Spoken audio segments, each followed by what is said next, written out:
101.3 Grace Covenant FM. Lingaw kaayo. Zo Joey on Grace Covenant FM. Miss Lynn Mercedes. Mr. July Aguilar. Sexy Aya on Grace Covenant FM.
Giya sa Pagpili 2022.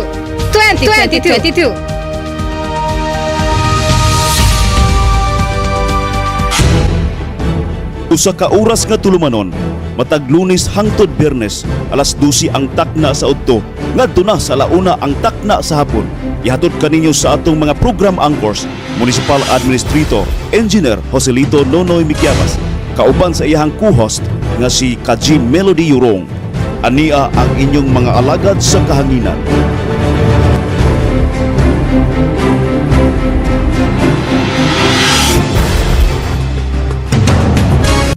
Yes, Maki G, hello po. Oras to karon alas 12:03. Ang karong adlaw is February 25, 2022, Friday po. And dahil po ngayon is holiday, kay atong gi-celebrate ang ika-36 o EDSA Revolution Day. So, before day ko nga ihatag atong ikalas nga magpapili as Vice Presidential para sa upcoming May 9 national election. So, akong basahon ang mensahe po sa atong mahal na Pangulo na si President Rodrigo Duterte as we celebrate the 36th anniversary of the EDSA People Power Revolution. And before that, masyado akong excited. So, happy lunch day sa mga kumakain ngayon. So, hello po sa lahat dyan. Of course, hi din po sa lahat nating mga viewers out there. Happy Friday po. Kumusta po kayo dyan? At ito po ang nilalaman ng pasasalamat or letter po ng ating Pangulong Rodrigo Duterte. So, my warmest greetings to the entire Filipino nation as we commemorate the anniversary of the People Power Revolution. It has been 36 years, but the events of the People Power Revolution remain vivid in our memory. When millions of Filipinos gathered at EDSA to reclaim our nation's democracy. This celebration served as a strong reminder that with unity, cooperation, and faith, there is nothing that we cannot collectively achieve for the greater good of our country. As we honor the courage and solidarity of those who have come before us and fought to uphold our democracy, let us also honor and thank those who continue to keep alive the legacy to this large, peaceful, and non-violent revolution. Our public servants who render honest and effective governance at the local and national levels, those who conduct rescue and relief operation during calamities, our community volunteers, as well as our medical and essential frontliners during this COVID-19 pandemic, are among those who embody the true essence of people power in our daily lives. Let us emulate their heroism, selflessness, and compassion as we strive to recover from our present challenges and march forward to a better Philippines for all of us. Mabuhay ang lahat ng mga Pilipino. So yun po ang mensahe ng ating Pangulong Rodrigo Duterte po as we celebrate again the 36 years of People of Power Revolution. And as you notice na naman na nag-iisa lang po ako, but no. Akala nyo nag-iisa ako, but hindi po. Kasama ko po ngayon, ngayong araw na ito, si Joey. So, hi to Joey. Ayun, isang malipayon nga kautuhon sa iyong mga partner sexy Aya. Happy afternoon. Happy afternoon din sa iyo, Joey. Kumusta ka? Okay lang naman, okay lang yung tulog ko. Okay ra ba? Okay ra ba? Ikaw, kumusta? Aya? Okay lang din ako. And thank God, ay kagahapon, na talagang, ayun, napakanta ng hindi oras. Well, anyway, salamat ay again and congrats kay Jong and Ma'am Cherry sa inyong civil wedding kagahapon. Kasi nga naay nahitabo nga mass wedding diha sa Bacolod Civic Auditorium. So congrats again sa 19 na mga couples. And salamat dahil sa mabunggahon nga pagkaon nga talagang nakapunta po ako doon. Salamat din sa pag-invite and salamat din sa maong pa-jam kagahapon. So hello po sa lahat ng mga members ng Grace Covenant Band. Ayun. So hi po sa lahat. At syempre, batiin ko rin ng happy birthday ang aming kasamahan na si Sir Dick Boy, si Ramil Robinson Pasco. Happy birthday sa iyo, sir. And God bless you po sa tanang aspeto in life. So sa mga nag-birthday karon February 25, 2022, happy birthday po. And I wish all the best, good luck, and good health. Of course, more birthdays to come, more candles to blow, more cakes to slice, more balloons to pop, and more lechon to eat. So hello po sa lahat dyan. Happy birthday. Greetings coming from a Grace FM family and staff. And ngayon, oras na Giya, alas 12:07. So continue ta sa magpapili as Vice Presidential. Uulitin ko po ng among pagbasa together with Municipal Administrator Engineer Joselito Miquiabas is alphabetical order. So amo na siyang na-tackle last Monday ang katong biography ni Lito Atienza, and then followed by Mayor Sara Duterte nga magpapili din po as Vice President para sa May 9, 2022 election. And then ipang tatlo po si Doc Willie Ong, and kagahapon among na-tackle din yung biography ni Kiko Pangilinan. So Joey, paki-recap na lang yung biography ni Senator Kiko Pangilinan. So, si Kiko Pangilinan, no? Or ang totoong pangalan niya, si Francis Pancratius Tios Nepomuceno Pangilinan. Ang nickname kay si Kiko.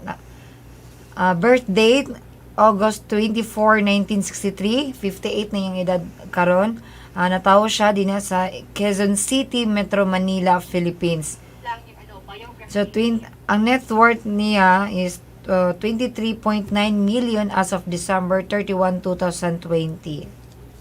So, yun po. And then, of course, kilala din ang kanyang may butihing asawa ni si Miss Sharon Cuneta na amo din i-discuss gahapon ano ba yung pinasikat na kanta yung bituing walang ningning daw po. And then, nung kinanta na nila, ay nalimutan nila yung lyrics. And of course, yung adopted nga daughter na si Casey Concepcion na idol ko din. Hi to you, Casey. Sana naman, hoping to see you in person. Baka naman ano. And then, yun nga po, before siya nahimong senator is na siya, isa din siyang legal analyst sa ABS-CBN Broadcast Corporation News and Current Affairs Department. Naging head legal desk at ABS-CBN. And then, nakapasok siya sa larangan ng politika, 2001 to present, naging senator po ng Republic of the Philippines. And then, naging majority leader din siya noong taong 2004, January 12.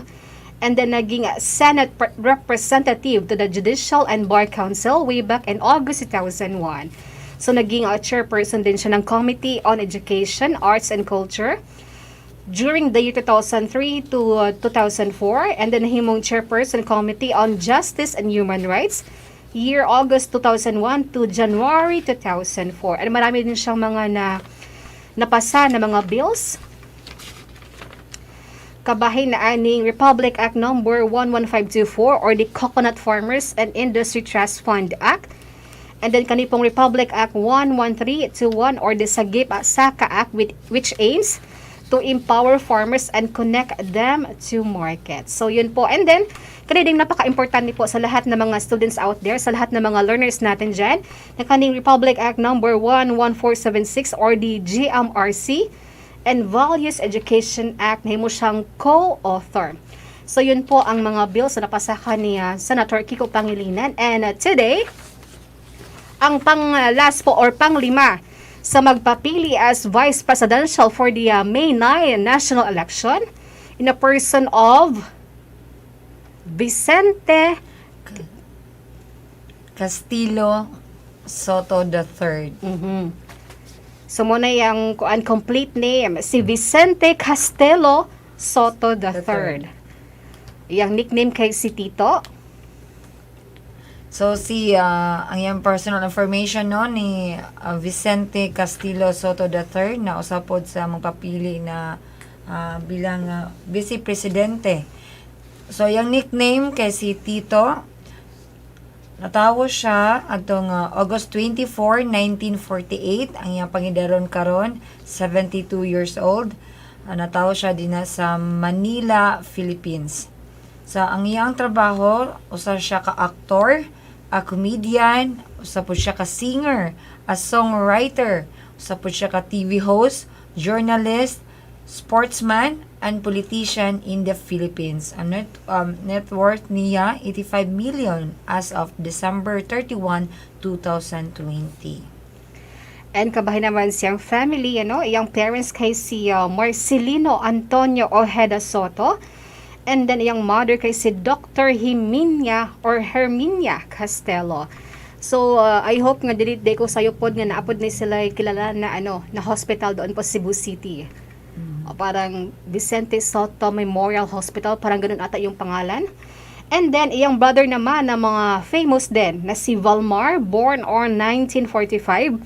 Si Marvic Valentin, also known as Vic Soto, natawo siya adtong 1954.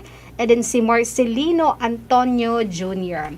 Iyang grandfather naman is a former Senator Vicente Soto way back in 1877 to 1950. Iyang grand-uncle na si Filemon. Parang naalala ko bigla si Tatay July. Filemon! Okay, natawo siya noong 1872 to 1966. Brother of Vicente. So, brother sa iyang papa ni. And then, iyang spouse, si Vicente Castelo Soto III kay si Miss Helen Gamboa, nga isang sikat din na artista, na dating beauty queen, singer, and actress. Iyang mga anak, namely si Romina, Diorella, Lala, Maria, Giancarlo, and Shara na kung sa lahat po ng mga mahilig magbasa or manood ng mga entertainment, parang ako lang din, Char. Isa din ka-singer po si Shara Soto. And then, iyang nephews, ang famous din na si Pasig Mayor Vic Soto, si Oya Boy Soto, and si Miko Soto. Siya yun po. Si Miko Soto po, may KJS, trivia ko lang po, siya pong dating boyfriend ni Angel Locsin. Pero, ang aga niyang na pumanaw, batang-bata pa. And then yung niece kay si Danica Soto and sister-in-law na si Ali Soto. Megastar Sharon Cuneta is the daughter of Ellen Gamboa, the sister of Tito's wife na si Helen. So kabahin naman sa education background ni Tito Soto. So ang education background, elementary and high school, di siya nag-eskwela sa Kolehiyo di San Juan Dilitran in Intramuros, Manila. So, nag-college siya diya sa Kolehiyo di San Juan, Dilitran in Intramuros, Manila. So, same lang gyapon, no? So, gikan sa elementary and high school up to college, dara siya sa Kolehiyo di San Juan, Dilitran in Intramuros, Manila. Ang iyang degree, Bachelor of Arts major in English. So siguro nakadawat ni siya og kuan parang loyalty award, parang ganon kasi hindi man nag-transfer ng ng school from elementary to college. Loyal sana. Loyal. Sana all loyal. Sa pag-ibig ba loyal ka ba, Joey? Oh, loyal ako. Faithful pa nga eh. Charot lang. May hugot talaga. Okay, sa iyo namang showbiz career and television programs way back in 1960. Tito Soto started his career in the entertainment industry and became a member of the band na Tilt Down Men. Later, he was appointed Vice President of Vicar Music Corporation of Orly, Ilacan. Year in 1979 to present, na siya sa Itbulaga. Since he became senator in 1992, he only appears in the show on some occasion. O napod siya program or kaning showbiz career niya, kaning sa School Bukol way back in 1978 to 1990. In 1986, his composition Magkaisa became the anthem of the 1986 People Power Revolution. And alam niyo ba kung sino kumanta nito? Ang kanyang anak po na si Shara Soto ang kumanta ng Magkaisa. And then way back in 1989, nagkaroon siya ng TVJ kung Television's Jesters. And then in 1975 na siya programa kabahin aning Disco-Rama. Sa movie list naman, nagkaroon din siya ng pelikula. Ang title is Doctor, Doctor, We Are Sick But We're Not Hoping na kami po ay magkasakit. Huwag naman sana. Huwag naman po sana. Doon po sa panahon ng 1985, o year 1985. And then nagkaroon din siya ng pelikula. Ang title po is Nakuha? Nakuha mo ba? Hindi ba ito apel oil? Nakuha rin. Nakuha, yun po ang title in 1984. And then sa tuig naman ng 1981, kaning The Graduates. So, The Graduates talaga. So, congrats again. Or congrats in advance sa lahat na mga graduate. So, Joey, first graduating din students din ito. Ano nga yung course mo, Joey? Shout out pala sa Bachelor of Industrial Technology major in Food and Service Management. Ayan, Shout kung gusto out niyo sa pong inyo. magpa-cater, available po, Joey. The Graduates, The diba? Godlets. Soon. Ayun. Dito naman tayo sa political career. So, sa year 2018 after present, naima siyang Senate President. Year 1992 till 2004. And then 2010 after present, Senator din siya. Term ends in 2022. So, sa 2008, Board of Directors and Acting Chairman, Dangerous Drugs Board. So, year 1988 up to 1992, nimo siyang Vice Mayor sa Quezon City. Then, as Vice Mayor, he founded the Vice Mayor's League of the Philippines and served its first president. In his first Senate bid in 1992, he was number 1 with more than 3 million votes over the second place candidate. So sa year 2001 or in 2001, he supported fellow actor Joseph Estrada against those calling for his resignation later. He became a supporter of Gloria Macapagal Arroyo, who replaced Estrada as president. So, in 2007, he ran for the Senate but failed to win with a 19th place. So, sa year 2000 or in 2010, he placed 9th in the Senate election and became the majority floor leader as well as chairman of the Committee on Rules. In 2013, he became the minority floor leader following the resignation of Juan Ponce Enrile as Senate President. And in 2016, he won third place with more than 17 million votes. So, ni-undergo po siya mga special training, seminars, and conference. Parihaaningan on March 2009, naka-appeal siya ng training, seminars, and conferences sa high-level segment and 52nd Commission on Narcotics, CND, at United Nations Office, Vienna, Austria. Way back in June 2000, ni-appeal po siya aning Executive Program for Leaders and Development, Harvard University, Cambridge, at Massachusetts and USA. Way back in April 2000, ni-appeal po siya aning seminar training sa Microsoft Government Leaders Conference, 2000, Seattle, Washington, USA. And then in October 1994, naka-appeal siya aning seminar trainings conference kaning INEOA conference at New York, USA. November 1996, naka-appeal po siya aning sa INEOA conference in San Diego, California. And last July 1994, naka-appeal po siya aning training seminars conference implementing decentralization with the aim of strengthening local self-administration at Berlin, Germany. So, sayang accomplishment as a senator sa Comprehensive Dangerous Drug Act of 2002, Republic Act 9165, which serves as the government's framework in battling illegal drugs. Sa Family Courts Act of 1997, or Republic Act 8369, which established family courts with exclusive jurisdiction over child and family cases. Laws that converted many municipalities into cities like Makati, Marikina, Pasig, Parañaque, and Muntinlupa, among other cityhood laws. So agad yun po ang mga accomplishment niya as a senator kaning Comprehensive Dangerous Drug Act of 2000, also known as Republic Act 9165. And then kani pong Family Court Acts of 1997, also known as Republic Act 8369. So napod siya yung mga laws nga na-authored, Mikey G. Kaning una is Republic Act 9165, the creation of the Philippine Drug Enforcement Agency. Republic Act 8369, creation of Family Court. Republic Act 8550, also known as Fisheries and Aquatic Resource Code or Code. Napod siya yung mga important na laws nga siya po ang authored. Kaning Republic Act 91 naulit ko lang pala. And then during the 15th Congress, where he served as majority leader, he passed this law. So again po, during sa 15th Congress, where he served as majority leader, he passed this law. Number 1 is kaning Anti-Drunk and Drug Driving Act of 2012, also known as Republic Act 10856. So talagang dapat talaga umiwas kapag kayo ay nagda-drive. So Joey, huwag kayong uminom. Yes po.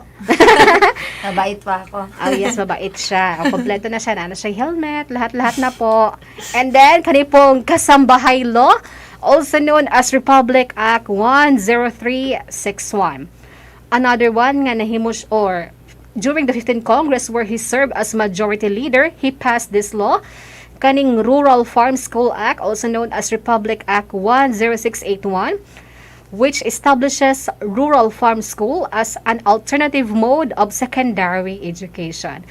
And then, kanipong amendment to the Juvenile Justice Law, mandating the creation of Bahay Pag-asa, an intensive juvenile and intervention centers in LGU. Another one, kaning amendment to the Intellectual Property Code, which strengthens IP rights protection by granting enforcement powers to the Intellectual Property Office. However, the law provision allowing warrantless searches, raids, and seizure was criticized for being a violation of the Bill of Rights of the 1987 Constitution. And then, napod siya he passed the laws kaning while he did not sponsor the Cybercrime Prevention Act, he drew criticism for proposing a provision on cyber libel, which was eventually adopted by the Senate and the House.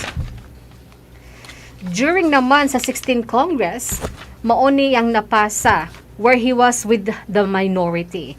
So number 1, kaning Expanded Senior Citizens Act, also known as Republic Act 9994. Another one, kaning Open High School System Act, also known as Republic Act 10665. And then kanipong Children's Safety on Motorcycles Act, also known as Republic Act 10666. And then kanipong Children's Emergency Relief and Protection Act, also known as Republic Act 10821, mandating protection for children before, during, and after disaster. And then apod siya napasang law during the 16th Congress kaning National Athletes, Coaches and Trainers Benefits and Incentive Act, also known as Republic Act 9064. And then kaning Maritime Industry Act, CONMARINA, also known as Republic Act 10635. And lastly po, kaning National Teachers Day, also known as Republic Act 10743. So in the current 17th Congress, where he served as majority leader and the Senate President, Soto has so far passed 7 laws with 4 bills awaiting President Duterte's signature. This include anti-hazing law, ikaduha ang mental health law, pagkaing Pinoy para sa Batang Pinoy Act, ano siyang ikatulo, ikopat ang Occupational Safety and Health Standard Act, ikalima ang Anti-Hospital Deposit Law, or also known as Republic Act 10932, or ang ikaunom, ang postponement of the 2017 Barangay and Sangguniang Kabataan Elections, also known as Republic Act 10952, and then lastly, ang Train Law, also known as RA 19963. So yun po ang mga 7 laws with 4 bills awaiting for President Duterte's signature. So hindi pa po napermahan, ongoing pa din po. And so far, okay naman tong anti-hospital deposit law. Okay ba to? Pero para kasi, naman kasi yung iba kasi Mikey G, especially sa mga indigent, mahirapan talagang mag-deposit muna. Kasi yun talagang mga patakaran or rules and regulation po doon sa mga hospital na talagang mag-down muna. Pero paano naman yung iba na walang pera? So mahirapan talaga. So hoping, thank you kay Tito Soto. Okay, kabahay naman sa scandals and controversies. Number 1 po ang kaning Pepsi Paloma rape case. So, Tito Soto was alleged to have influenced the outcome of the case of actress Pepsi Paloma, who accused his brother Vic Soto and 2 others of raping her in 1982. Paloma was found dead 3 years later, and his manager Ray de la Cruz was also murdered a few years later. Tito denied the allegation. Ang number 2 naman kabahin sa scandals and controversies kaning plagiarism issue. In 2012, during the height of the debates on the Reproduction Health Bill, then Senator Tito Soto delivered a speech imposing the bill. The speech was apparently lifted from the 1966 Day of Affirmation speech of the late American Senator Robert F. Kennedy without mentioning the source.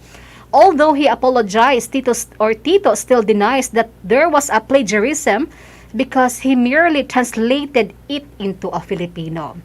Next naman po na issue or kaning scandals and controversies na iyang napasukan po or na parang na-appeal siya sa maong issue. Kaning single parent issue. In 2017, during the confirmation hearing of Giya, Tagiwalo, who was appointed as Secretary of Social Welfare and Development, Majority Leader Tito Soto made a controversial remark that seems to belittle single parents like Judy as being just a victim of circumstances. Not a few took offense, accusing the senator for sexism and misogyny or misogyny. Later, some women's group filed a complaint against the senator of the Senate Committee on Ethics, but nothing came out of the complaint. And then kabahin naman siyang platform ang kaning he would like to lead the Dangerous Drug Board and Philippine Drug Enforcement Agency CONPEDEA. He will complete control of enforcement and rehabilitation programs of the Department of Interior and Local Government DILG. So yun po Mikey G ang yung personal information kabahin sa nagpapili din nga Vice President para sa atong May 9 national election. So si Vicente Castillo Soto III. Siya po ang panglima nga magpapili po. So I hope Mikey G kayo po ay nahayagan. Giya sa Pagpili 2022. So hindi ko masyadong ma-pinpoint talaga yung Pepsi Paloma rape case. And then yung plagiarism issue, dapat talaga sa lahat ng mga journalists, sa lahat ng mga columnists is mag-ingat po sa inyong mga terms, sa inyong mga words na panggamitin kasi nga tungod sa technology, parang andun na tayo sa attitude na parang copy-paste na lang. Yung ganun na lang, hindi na bitaw talagang hindi naghahanap ng mga ways and means kung paano po nga mas yung ma-shorten or paano mas maging safety po ang lahat ng mga lumalabas sa mga newspapers, sa lahat ng television and radio. So yun po, and ganing single parent issue, hindi ko alam kung bakit ganon yung sinabi niya na lang. Parang ang sakit ba bilang isang single parent din, parang ay bakit ganon? Giya sa Pagpili 2022. So, ayan po. I hope Meki G nahayagan na mo kabahin sa biography o yung po platform din ng ating magpapili na sa Senator Vicente Tito Soto III. Giya sa Pagpili 2022. Meki G, oras na karon alas 12:30 and then magbasa rin sa tamay Zojo yan, no? Sa lahat ng mga ka-live karon. So sa mga nag-comment sa atong FB account, sa atong FB nga, yun nga account, Grace Covenant official account. Hi to Ma'am Jamila GM Malon, pagrit ko ni Nanay Bebeng Malon na happy birthday. Sexy Aya from Puro 4 Buringog, Liangan East, Bacolod, Lanao del Norte. So hello po kay Neneng Malon. Happy birthday po ma. Greetings coming from Jamila GM Malon. So again, sa lahat pong nag-birthday ka ng February 25, 2022, happy birthday po. And then from Gapulrian, good noon Ma'am Aya watching with 5 hearts. Salamat kayo Ma'am Gapulrian sa inyong pagsuporta o sa pagpamino. And sa lahat din po ng mga late tuners, makita mo ninyo sa among Grace Covenant FM YouTube account. Again, that's Grace Covenant FM 101.3. And then, pwede po nyo makita live sa among Facebook account sa mga late tuners out there. Or kung gusto lang po nyo mag-watch replay, pwede nyo i-click ang among link. Nakalagay ba yung link natin dito? O pwede ninyo matanaw sa among YouTube na channel. Again, that's Grace Covenant FM 101.3. And then, sa among FB account, ang Grace Covenant official account. And hi po ay kay Ma'am Gina De Vera. Hi, Sexy Aya watching from Barangay Binuni. Great sila, Zojoey, sa Barangay Binuni. Ayun, happy afternoon po diya sa Binuni. Shout out din ni Ma'am Daisy Sarang. Ma'am Daisy Sarang. And then, keep safe always, Sexy Aya. God bless to all of us. And yun po, sa ato namang live chat, sa atong YouTube na channel, parang napagod sila. So, hello po sa lahat ng mga viewers out there. Hello po sing lahat and happy Friday po. And doon po natapos ang lahat na magpapili para sa atong vice presidential election. Giya sa Pagpili 2022. 2022. So last Monday po again, nag-start na sa pag-discuss kabayan sa biography sa atong mga vice presidential May 9 na 2022 election. Si Mayor Lito Atienza or Congressman Lito Atienza, and then Next, si Duterte Sara. Mayor Sara Mayor Duterte. Duterte Sara. Next is si Dr. Willie Ong, and then si Senator Kiko Pangilinan, and then ngayon po si Senator Vicente Tito Soto III. And by Monday po, talagang hahanapan ng atong municipal administrator ng time kasi alam naman po natin kung gano'n siya kabisi. Sabi nga niya, naging wiper na daw siya. Wag naman maging wiper, sir. Ano lang, naging traffic enforcer kasi masyadong busy. So, paningkamutan niya na this coming Monday, makaoba na to siya, Meki G, February 28 po, ayan, 2022 Monday. And dahil din sa kanyang pagtugot ng amo ding sabihin ang lahat ng mga senatorial list. So, hindi ko alam kung mag-start ba kami sa alphabetical order din. So, muna siya akong nakuha na mga list of names kabahin sa magpapili po sa senator. So, starting di ay magbase ta sa alphabetical order. So, ang magpapili og senator this coming May 9 national election. First po is kaning si Afwang Abner Labastida. Next naman po, si Albani Ibrahim Hussein. Pangatlo po, si Apolinario Joel Abatonon. Pang-apat, si Arcelia Oscar Jr. Garcetorena. Pang-lima po, si Aranza Jesus Lim. Pang-anim po, si Bagila Teodoro Jr. Browner. Pang-pito, si Bailen Agnes Joyce Gorlit. Pang-walo, si Balita Carlito Espeno. Pang-siyam, si Barbo Lotgardo Buko. Pang-sampu, si Bautista Herbert Constantine Maclang. So, ang ika-11, nga magpapili sa senator pod karong May 9, 2022 sa national and local elections. Ang ika-11, si Belgica Grico Antonios Bida Banta. Ika-12 si Belio Sylvester Jr. Hernando. Ika-13 si Biazon Divendo Senior Carlos. 14 si Binay Jejomar Cabautan. Ika-15 si Cabo Negro Roy Jerusalem. Ika-16 si Castriciones John Raulo. Ika-17 si Cayetano Alan Peter Scrum. Ika-18 si Chavez Melchor Gongora. Ika-19 si Colmenares Neri Javier. Ika-20 si Di Angelo David Dilano. O sila po ang mga from 1 to 20 po sila. Sa Pagpili 2022. And then from pang 21 naman na magpapili para sa atong senatorial slate for COVID-19 for May 9 election or national election. Ano ba yan? Okay, sa number 21 naman si Diliva Leila Norma Eulalia Josefa Magistrado. Ang haba ng pangalan. And then pang 22 naman si Del Rosario Manuel Monsur III Tabib. Pang 23 si Diaz Fernando Fabian. Pang 24 si Diokno Jose Manuel Tadio Icasiano. Pang 25 si Ejercito Joseph Victor Gomez. Pang 26 si Elizar Guillermo Lorenzo Tolentino. Pang 27 si Erenio Ernesto Francisco. Pang 28 si Escudero Francis Joseph Guevara. Pang 29 si Espiritu Rinencio Jr. Santos. Pang 30 si Estrada Jinggoy Ejercito.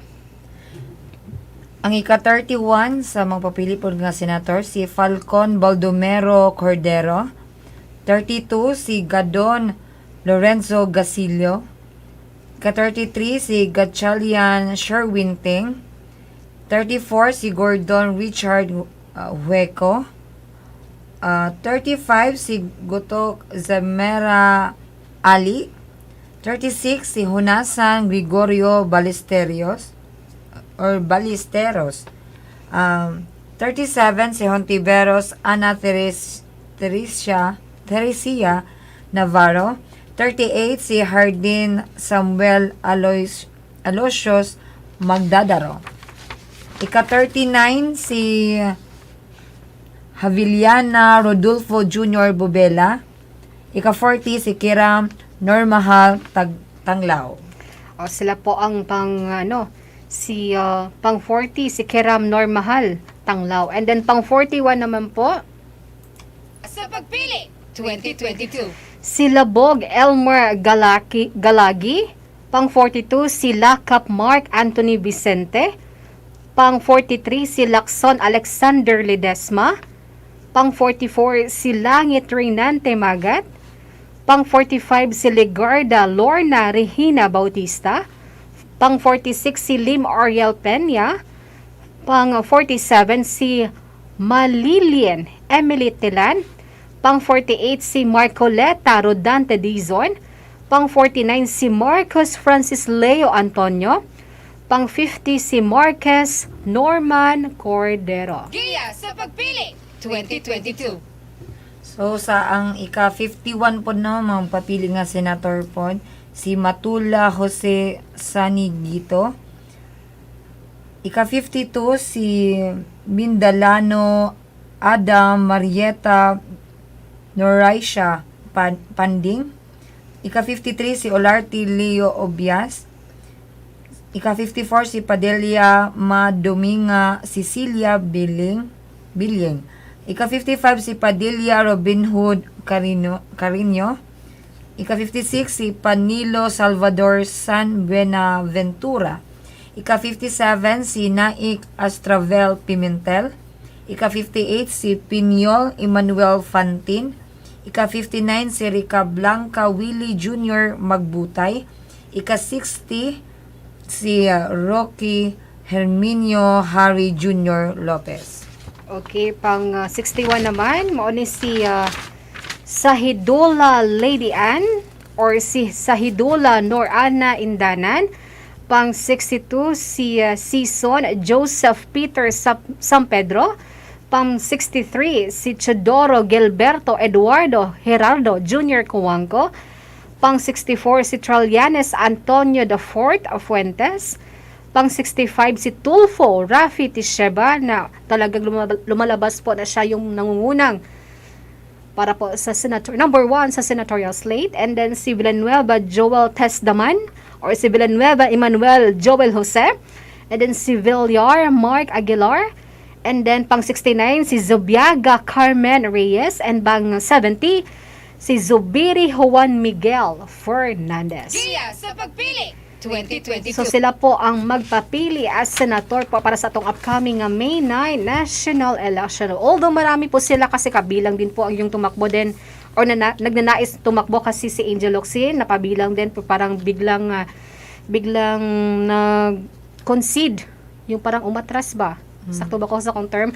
And then si Mr. Willie Revillami din, si yung news anchor na si Noli De Castro, nag-withdraw din sila. So far, may KG70 po sila. So, piliin natin po ang Magic 12. Kumbaga, yun yung nais natin magkaroon ng Magic 12. Giya sa Pagpili 2022. Para ibutang nato sa senator o magpapili as senator para sa upcoming May 9, 2022 election. Giya sa Pagpili 2022. So, may KG oras si karon alas 12:42. And tapagid mi taas-taas na time kahit anong gawin namin talagang nahihirapan po kami. But anyway, salamat di ay sa lahat ng mga viewers out there.